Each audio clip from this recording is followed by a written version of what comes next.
네, 안녕하세요. 저는 문경보라고 해요.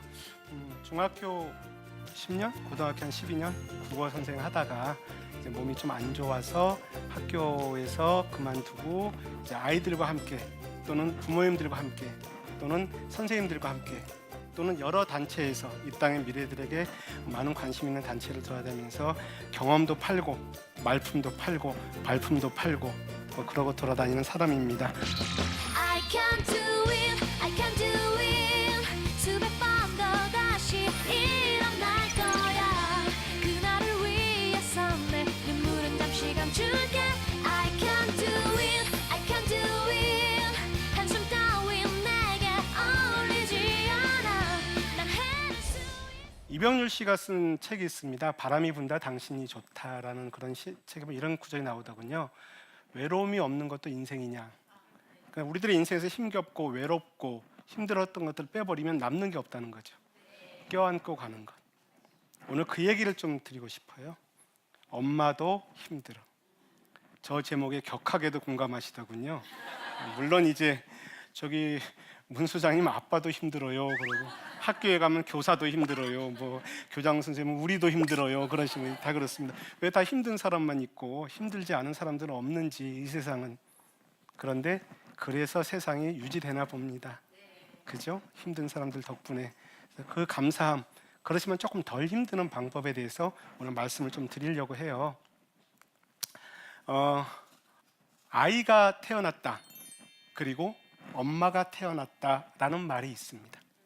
아시겠지만 내 딸 아이 나이가 12살이면 엄마의 나이도 엄마로서 12살밖에 안 된 겁니다. 우리 아들놈이 19이면 엄마로서 19의 소녀가 아직 어른이 안 된 19의 여고생인 거죠. 무슨 말인고 하니 늘 낯설고 당황스럽고 뭘 어떻게 될지 모르는 나이는 둘이 똑같아요. 그런데 이제 엄마라는 이름으로 아버지라는 이름으로 이걸 껴안으려니까 너무 힘든 거예요. 그 아이를 버텨내기가. 거기다가 한 수 더 위가 있습니다. 어머니들은 여자고 아버지들은 남자잖아요. 어머니들은 아들을 이해 못하는 부분이 있어요. 여기서 왜 저렇게 가지? 아빠들은 딸들을 이해 못하는 게 있어요. 저게 왜 갑자기 침묵을 보이지? 왜 날카롭게 째려보고 가지?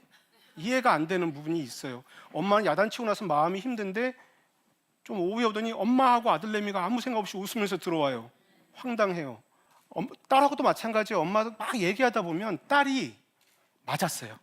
다시 말해서 애가 학교 가고 난 다음에 애가 맞았는데 마음은 되게 힘들어요. 계속 야단치고 싶어요. 근데 딸이 학교에서 카톡 보내죠. 엄마 알라뷰 뽕. 그래. 그럼 이거를 어떻게 해야 되는 거지? 얘는 나보고 어떻게 하라는 거지? 되게 힘들죠. 똑같은 나이라서 그렇습니다. 그런데요. 워즈워드라는 시인이 그랬어요. 아이는 어른의 아버지라고요. 딸아이, 아들아이가 커가는 걸 보면서 내 속에 있었던 그때 어린 나이의 문제와 만나시게 되는 거예요. 우리 친정엄마가 그거 하나만 해줬으면 내가 지금 여기 안 있는데. 나 고등학교 2학년 때 남학생이었을 때 누가 나한테 등록금 한 번만 대줬으면 나 지금 이 길로 안 왔는데 이놈은 그 등록금 대주는데 왜 저렇게 살지? 나는 우리 딸한테 하라고 여자지만 하라고 하는데 얘는 그걸로 안 가지? 이렇게 되는 것. 나와 만나는 겁니다. 그때 내 속에 있는 그 어린 나이, 요즘 많이 얘기하는 내면 아이라고 하는 그 아이한테 얘기해 줘야죠. 이제는 어른이잖아. 그거 갖고 그만 힘들어해. 네 세상 가 하고 얘를 이렇게 원더풀 아이, 원더풀 차일드로 아주 신나는 아이로 만들어서 보내주셔야죠. 그러면 자식을 바라보는 눈이 달라지죠. 바라보는 눈이 달라지죠. 조심하셔야 됩니다. 자식에게 문제가 있는 것이지 자식이 문제가 아니라고요. 자식이 공부를 잘하는 것이지 공부 잘하기 때문에 내 자식이 소중한 게 아니라고요. 자식은 그냥 소중한 거고 문제가 있으면 그 문제는 해결하면 되는 거고 뭘 잘하면 박수치고 기뻐해 주면 되는 거예요. 그걸 자꾸 잃어버려요. 따라서 내가 아직 어리니 우리 아이 통해서 내가 어른 돼가고 있구나. 저 아이 덕분에 내 마음속에 있던 어린아이가 자유롭게 되는구나 하고 생각을 하십시오. 그러면서 이렇게 생각하십시오. 아이 덕분에 내가 크느라고 성장통을 겪고 있구나. 나도 무릎이 아프고 가슴이 먹먹하고 어른 되려고 이러는 거구나. 내 자식아 고맙다. 내 자식아 진짜 고맙다. 아시죠? 자식은 선물이에요. 어둡고 캄캄한 인생길 걸어갈 때 다 포기하고 싶은데 밤하늘에 작게 반짝이는 별들이 있잖아요. 그게 우리 새끼들이잖아요. 그렇게 생각하셔야 됩니다. 나를 성숙시켜주는 놈들, 친구들. 톰과 제리라는 영화가 있죠. 만화 영화 재미있게 봤죠. 톰이 제리보다 힘이 세요. 고양이니까. 제리는 쥐인데 약해요. 근데 보면 그걸 늘 톰이 당해요. 왜요? 톰은요 제리 없으면 못 살아요. 제리는 톰 없어도 살아요. 힘센 놈이 더 아프고 힘든 거예요. 왜? 그게 없으면 못 사니까. 죽어도 포기가 안 되니까. 포기할 수 있다면 몇만 번 집어던지지 않으셨겠어요? 예? 근데 안 돼요. 왜요? 사랑하니까. 지금 힘드시죠? 많이 힘드실 거예요. 여러 가지로. 아이들 때문에 불안하시고. 초등학교에서 중학교 올라갈 때 되면은 애들이 무슨 범죄 집단에 들어가는 것처럼 왕따 당하고 맞을까 봐 막 걱정하고 애가 또 변할까 봐 걱정되잖아요. 부모의 길 잘 가고 계신 거예요. 그 아이들을 사랑하고 있는 거예요. 자, 이런 이야기가 하나 있었어요. 저하고 동갑내기 아주머니신데 같은 상담 공부하던 분이 그 얘기를 하시더군요. 기억나실지 모르겠는데 옛날에 우리 급식 줬어요. 빵에다 우유 하나 딱 주는 급식이 있었어요. 그걸 이 아줌마가 초등학교 5학년 때 우유는 마시고 빵은 그냥 들고 들어왔대요. 그럼 자기 동생 둘한테 나눠주면 그 먹는 모습이 너무 예뻤대요. 근데 세월이 지날수록 뭐가 조금 힘들더래요. 그래서 왜 그런가 봤더니 그때 엄마가 자기한테 그랬대요. 역시 큰 딸은 달라.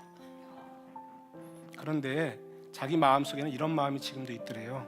너 먹고 오지 동생들 왜 줬니? 그 말 한마디 듣고 싶었대요. 근데 그때는 엄마한테 그 말을 못했대요.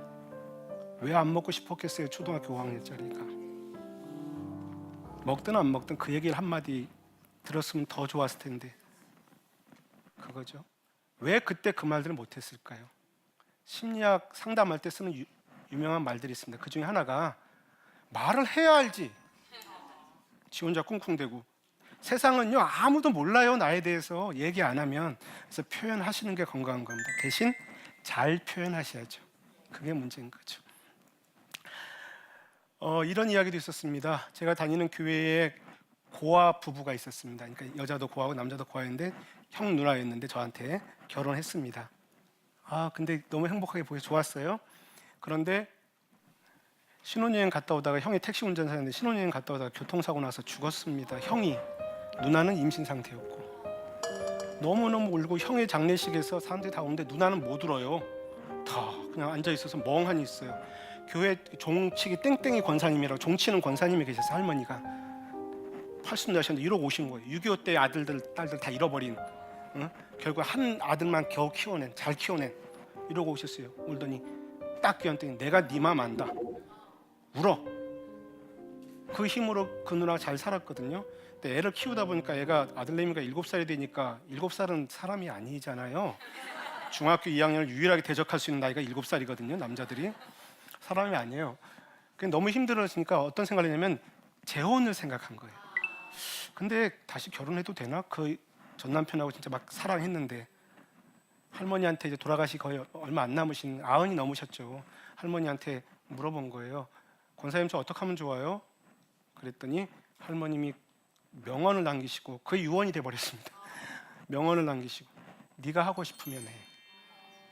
아이를 위해서 결혼하는 게 아니라 네가 하고 싶으면 해. 했을까요? 안 했을까요?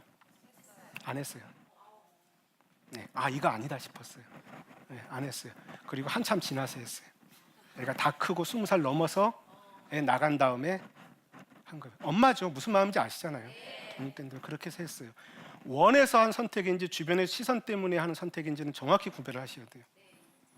모성애에 너무 얽매이지 마세요.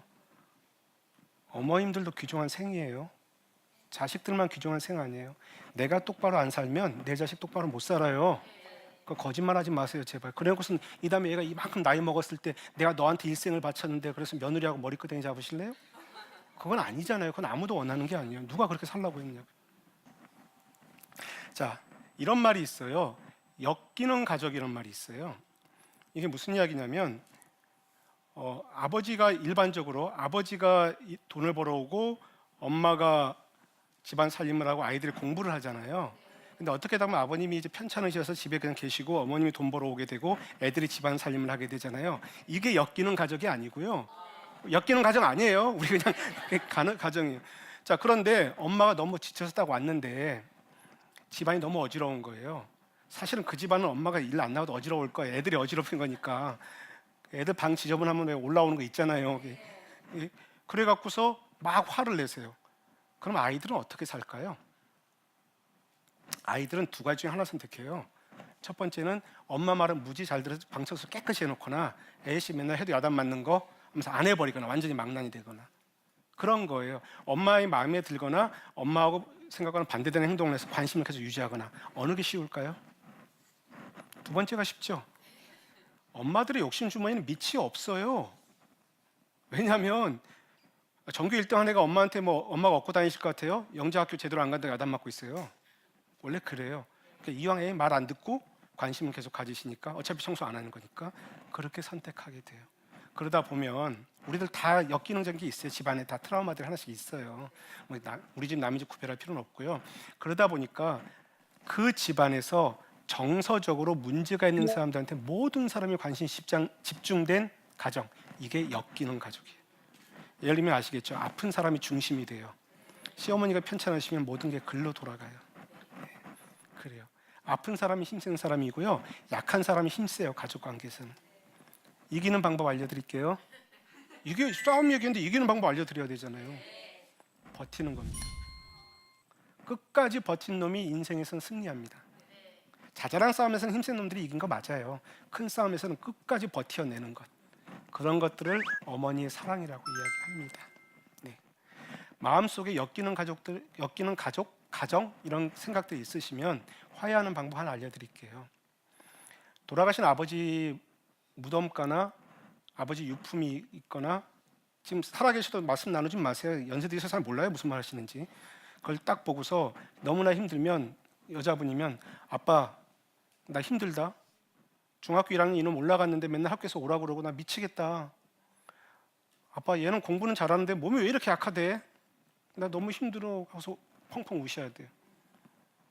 아빠 나 좀 제대로 해서 나 미국 가서 애 안 낳고 살았으면 김서방 안 만나고 뭐 이런 말도 막 하세요. 한참 아빠한테 다 풀어놓으세요. 그리고 맨 끝에 아빠 그래도 아빠 막내가 그 꼬맹이가 이제는 엄마가 돼서 이렇게 자식 때문에 고민하고 있다. 아빠 나 잘 컸지? 하고 닫으셔야 돼요. 그러면서 과거에 자기와 화해를 하셔야 돼요. 아이들의 문제는 계속 말씀드리지만 내 문제를 해결해가는 과정입니다. 자, 그럼 도대체 이제 우리가 아이들하고 어떻게 만나야 우리 등에 진 짐들이 좀 가벼워질까요?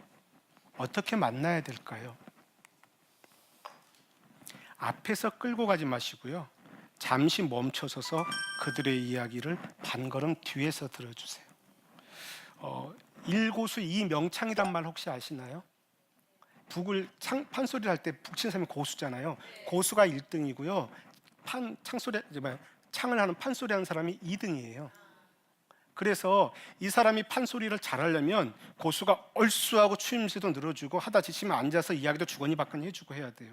어른들은 아이들의 고수가 되어줘야 돼요. 그래야 신나게 노래 부를 수 있어요. 반걸음 뒤에서 있어야 돼요. 더 유명한 말이 있어요. 1 청중, 2 고수, 3 명창. 청중. 그래서 귀명창 대회가 있어요. 실제로 전주에 가면 잘 들어주는 게 중요해요. 지금 이렇게 들으셨으면 가서 애가 이야기를 하면 한참 뒤에 그러셔야 돼요. 무슨 말이냐면 부모 자식 간의 여행이 좋다는 이야기 좀 많이 들으시죠. 그래서 아버지 아들 동성 여행이 좀 좋거든요. 어머니는 딸, 아버지는 아들 반나절이라도 기차로 타고 아버지하고 아들하고 여행 갔다 오면 원수돼요. 아버지 가시면서 계속 애한테 이건 말이야 너는 앞으로 이렇게 살아야 되고 여자는 말이야 친구는 말이야 애는 계속 휴대폰 보고 베베베 하고 있고 그래서 엄마 나 다시 안 갈래 꽝. 어떻게 하셔야 되냐면 애가 이야기하건 말건 옆에 가만히 있으셔야 돼요. 애가 말하면 대답해 주셔야 돼요. 그러면 아이가 갔다 오더니 와, 말 안 해도 30분 반나절 보낼 수 있는 여행이 있구나는 경험을 얻으면 그 다음에 어떤 일이 벌어지는지 실제로 검증된 겁니다. 아빠가 회사로 이렇게 힘들어하면 엄마한테 엄마 아빠하고 나 여행 언제 갈 수 있을까 좀 알아봐 주세요 그래요. 아버지 모시고 지가 간다 그래요. 그게 남자예요. 민마음을 좀 봐주셔야 돼요. 퍼펙트 패런츠, 완벽한 부모가 되려고 하지 마십시오. 완벽한 부모가 되려면 우리 아이가 완벽하게 불완전해야 됩니다. 그렇죠? 흠이 많아야 완벽할 거 아니에요. 적당히 좋은 부모님 되십시오. 마음이 편안하시죠? 생각해 보시라고요. 여기서 저희가 어린 시절에 어머니, 엄마에서 엄마하고 이름 부르면 한 10번쯤 부르면 감정이 쑥 올라와요. 그 감정이 어머니에 대한 사랑만 있나요? 미움도 같이 있지요. 섞이죠.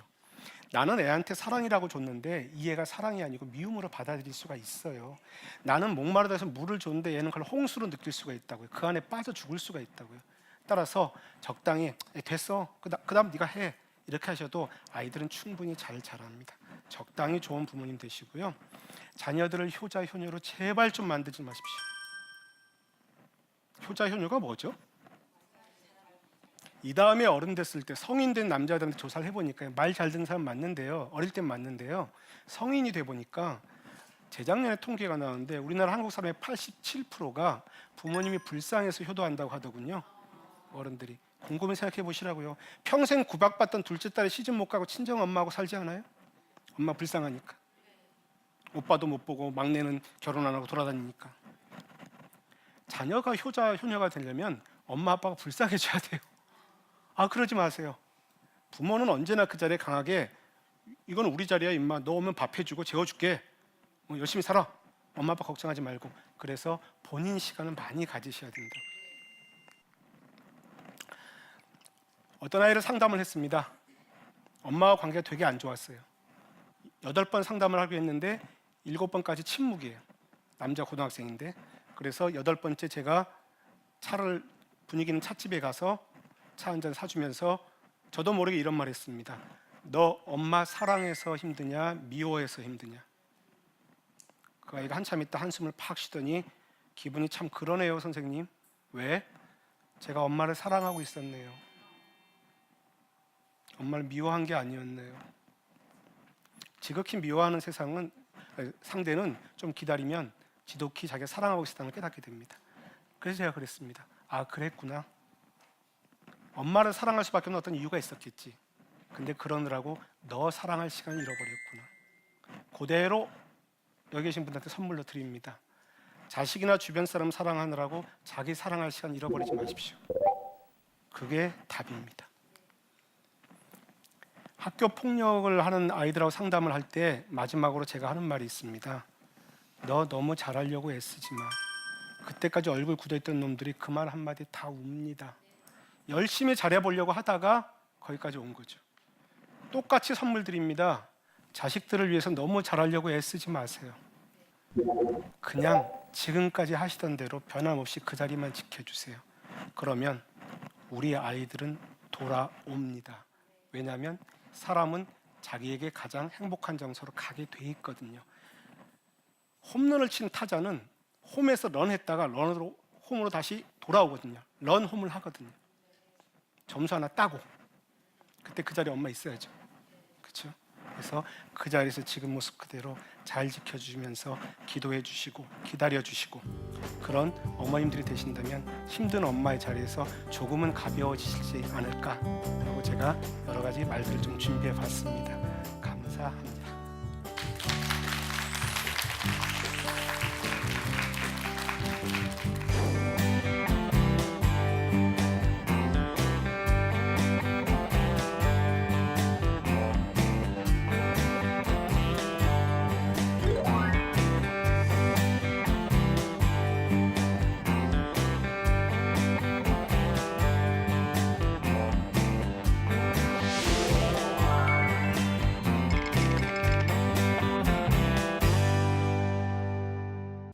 자녀와 관계가 좋지 못하고 문제가 생길 때마다 내가 엄마로서 부족한 것 때문인 것 같다는 죄책감이 듭니다.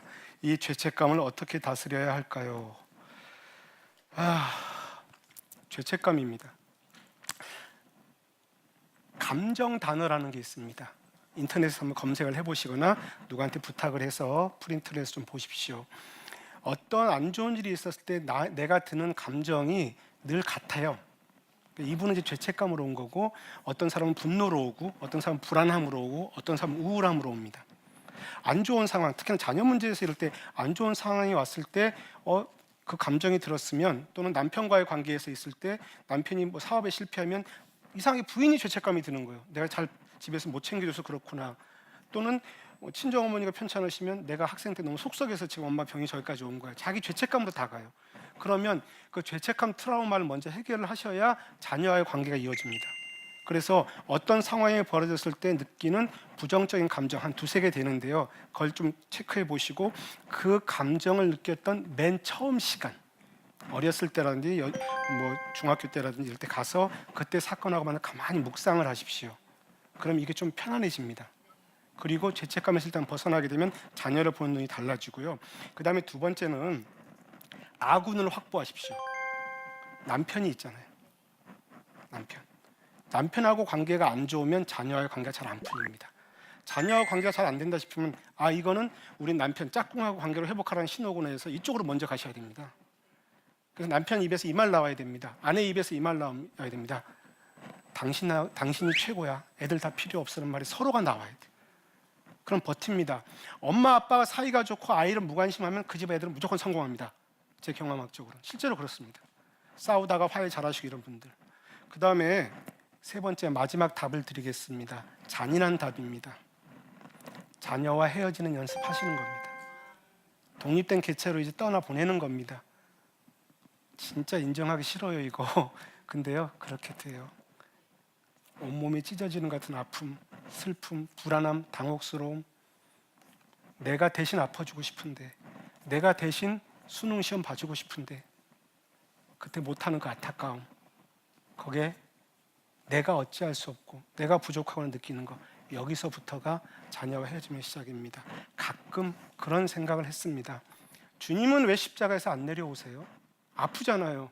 착한 사람이 아프면 안 되고 주님은 착한 분이신데 거기 계시면 안 되잖아요. 잘못한 것도 없는데. 요즘 와서 그 답이 나오더군요. 못 박힌 상태에서 바라보는 사랑을 가르쳐 주려고 아직도 거기 계신 것 같아요. 바라보는 사랑, 아프지만 그대로 바라봐야 되는 것, 사랑의 끝판, 바라보는 사랑을 가르쳐 주시려고 그분은 거기에 계신 거구나 생각이 듭니다. 예수 닮기 원하잖아요 우리는. 그러면 그분의 마음도 많이 닮으셨으면 좋겠습니다. 예, 너무 거창하게 대답을 한 것 같아 좀 죄송한 마음은 들지만 그쪽을 해서 같이 나갔으면 좋겠습니다. 예, 오늘 이렇게 저렇게들 이야기 나눠주시고 눈빛으로 에너지 주시고 웃음으로 기운 주셔서 많이 감사드립니다. 마치겠습니다. 감사합니다.